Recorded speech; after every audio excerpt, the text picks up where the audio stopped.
வணக்கம்.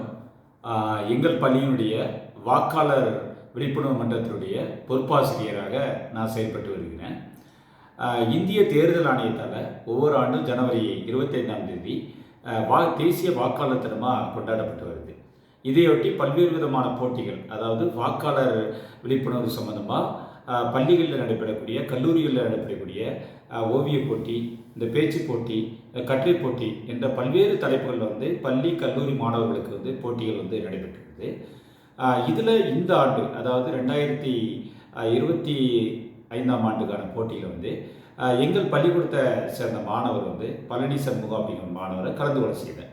அவர் மாவட்ட அளவில் செலக்ட் ஆனார். மாவட்ட அளவுக்கு அடுத்ததுக்கப்புறம் பார்த்திங்கன்னா ஸ்டேட் லெவலில் செலக்ட் ஆகியிருந்தான். இதற்கான அந்த நிகழ்ச்சி பார்த்திங்கன்னா சென்னையில் வச்சு நடந்துச்சு. நான் அந்த பள்ளி மாணவரை கூப்பிட்டு செஞ்சிருந்தேன். அவருடைய பேர் பழனி சண்முகம். பழனி சண்முகத்தை மாண்புமிகு தமிழ்நாடு ஆளுநர் திரு ஆர்.என். ரவி அவர்கள் பரிசு வழங்கி, அதே நேரத்தில் அவருக்கு ரொக்க பரிசு மற்றும் சான்றிதழ் வழங்கி பாராட்டி வச்சார். இந்த அளவுக்கு அவன் ஸ்டேட் லெவலில் பார்த்திங்கன்னா 3வது இடத்துல பெற்றிருந்தான். இது முழுக்க முழுக்க என்னுடைய இதனால அவனுக்கு நான் அழைச்சி போயிருந்தேன். அவனை கூட்டிகிட்டு போயிட்டு அவனை இந்த தேர்வில் ஜெயிக்க வச்சுருந்தேன்.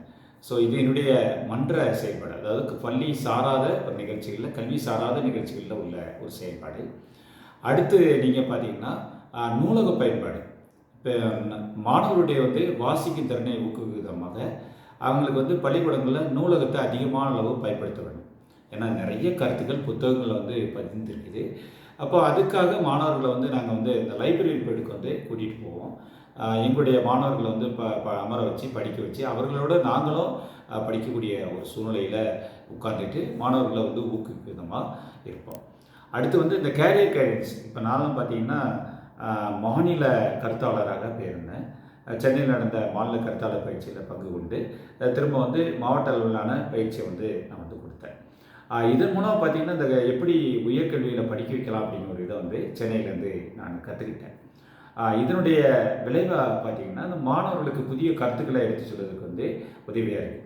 ஏற்கனவே எங்கள் பள்ளிக்கூடத்தில் பார்த்திங்கன்னா எங்களுடைய முன்னாள் மாணவர்கள் பல்வேறு துறைகளில் இருக்கிறாங்க. அவங்கள வர சொல்லி கூப்பிட்டு நிகழ்ச்சிகள் நடத்தும் போது இதில் மாணவர்கள் கேட்குறாங்க. இதில் ஒரு மாணவர் பார்த்திங்கன்னா ஒரு லா காலேஜிலேருந்து என்னுடைய முன்னாள் மாணவரை கூப்பிட்டு நடத்தினோம்.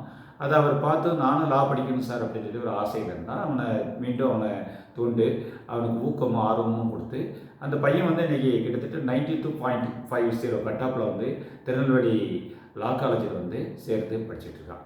அடுத்து ஒரு பையன் பார்த்திங்கன்னா குடும்ப வறுமை சூழ்நிலை காரணமாக படிக்க முடியாத ஒரு நிலை இருந்துச்சு. சந்தமாரிப்பன் பேர்.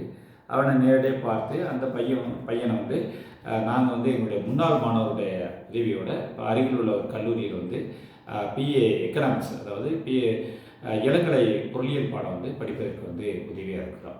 இதே மாதிரி பார்த்திங்கன்னா இப்போ சென்ற ஆண்டில் ஒரு பையன் படிப்பை நிப்பாட்டியிருந்தான். அதாவது டிப்ளமோ முடித்து அவனுக்கு விரும்பின கோர்ஸ் பிஇயில் கிடைக்காத நிப்பாட்டியிருந்தான்.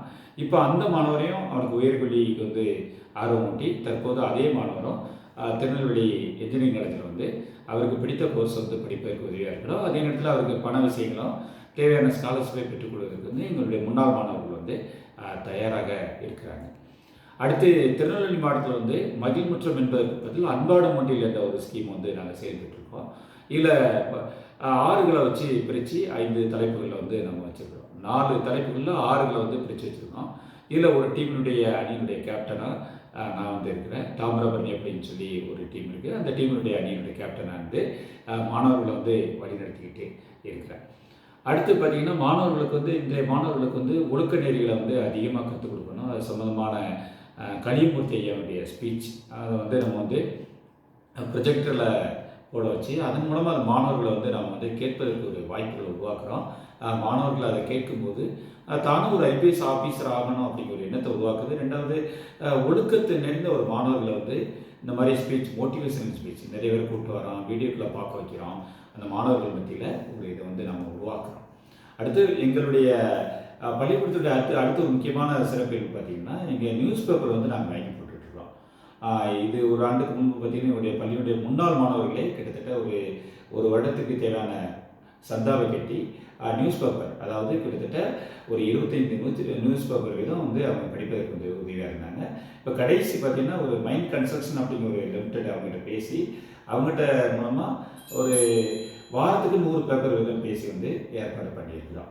ஸோ இது மாணவர்களுடைய செய்தித்தாள் வாசிக்கக்கூடிய பழக்கத்தை அதிகப்படுத்தணும், அல்ல வாசிக்கக்கூடிய பழக்கத்தை ஊக்குவிக்கணும் அப்படிங்கிற ஒரு எண்ணத்தோட இது வந்து நாம் வந்து பண்ணிகிட்ருக்கோம்.